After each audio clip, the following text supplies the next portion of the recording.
అలానే విశేషరావు వ్యూహాత్మకంగా ఊహించినటువంటి విధంగా రాధాకృష్ణన్ను ఉపరాష్ట్రపతి అభ్యర్థిగా ఎన్డీఏ ఎంపిక చేసింది. ఆ విషయాన్ని అర్ధరాత్రి దాటిన తర్వాత ఎన్డీఏ అనౌన్స్ చేసింది.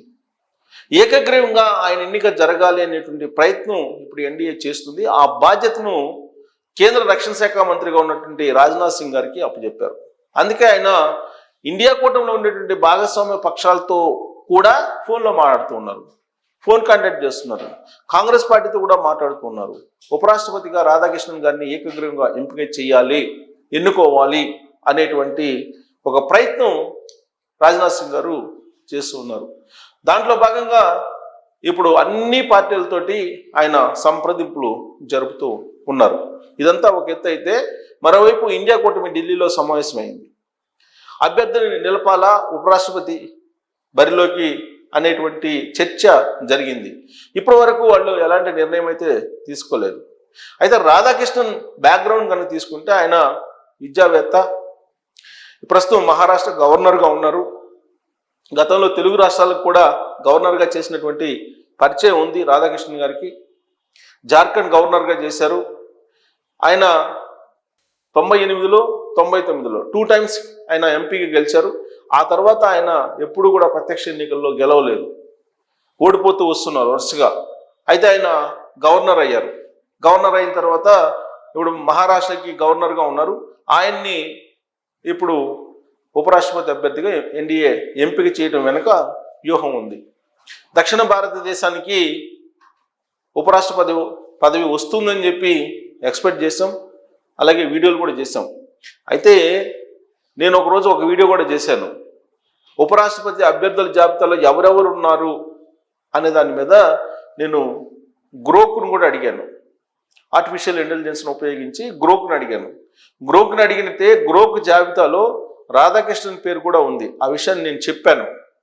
అయితే రీసెంట్గా మారినటువంటి పరిణామాల దృష్ట్యా వెంకయ్యనాయుడు గారు ప్రధానమంత్రి నరేంద్ర మోడీ గారిని కలవడం, వీటన్నిటి దృష్ట్యా రాధాకృష్ణన్ పేరు కంటే కూడా తెలుగు రాష్ట్రాలకు సంబంధించినటువంటి వాళ్ళు ఎవరైనా ఉంటారేమో అనేటువంటి ఒక అభిప్రాయంతో, అంచనాతోటి కొన్ని వీడియోలు కూడా చేయడం జరిగింది.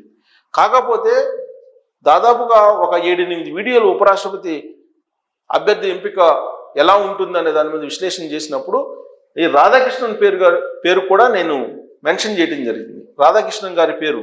సో రాధాకృష్ణన్ గారి పేరు మెన్షన్ చేసాము ఒక వీడియోలో.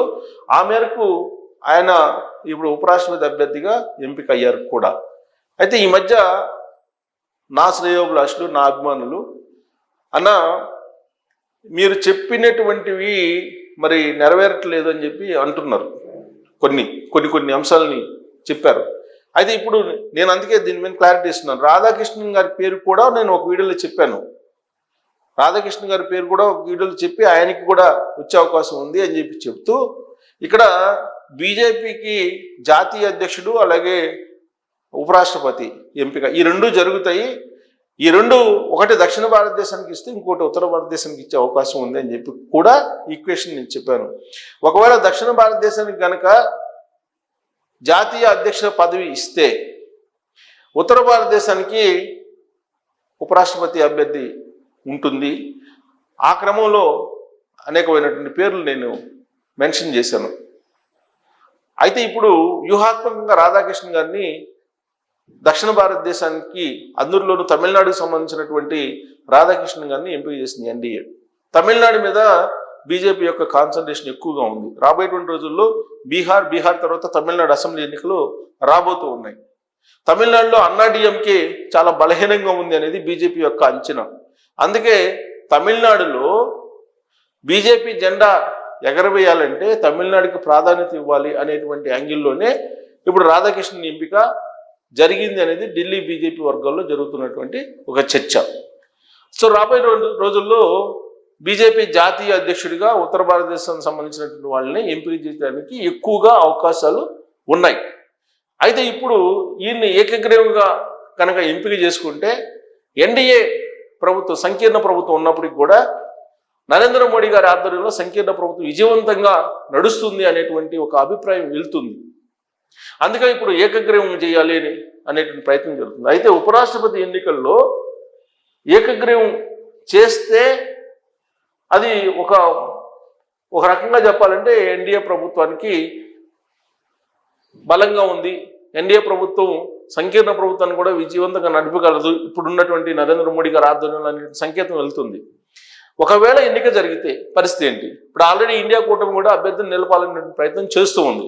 ఆ క్రమంలో ఒకవేళ ఎన్నిక జరిగితే ఎన్నిక ఎలా ఉంటుంది, ఉపరాష్ట్రపతి ఎన్నిక అనేది కనుక మనం ఒక్కసారి చూస్తే రాజ్యాంగంలోని ఆర్టికల్ 66 ప్రకారం ఈక్వేషన్ 50% +1 అంటే ఉన్నటువంటి ఓట్లలో